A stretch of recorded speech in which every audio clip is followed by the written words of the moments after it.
that responsibility is all pervasive. So it needs to permeate everything we do, in particular as regards responsible gambling or safer gambling, which is the UK term these days, if you will. So I believe that in particular in the last few years, the industry has been prepared and has taken on a lot of responsibility and liability in this regard. We've shown our readiness or openness to work with the regulators, in our case, pretty much all around the world and on all continents, because ultimately we need to be singing from the same hymn sheet as the regulators are in a bid to duly protect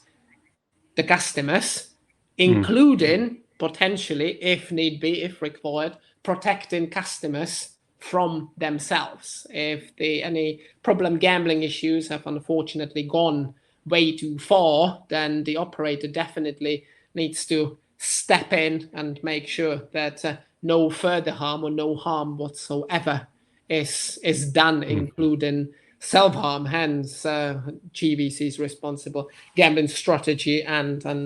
programs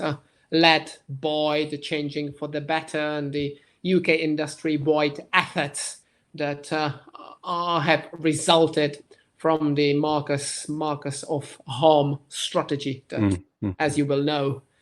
allows the industry to identify any such nefarious issues early, or at least early enough. And we have introduced processes, policies, and mechanisms that allow us to intervene, because ultimately, and well, at the risk of sounding like a broken record, because you yourself might have heard it from me before, to my mind, it's all about sustainability of the market. And it's in nobody's interest,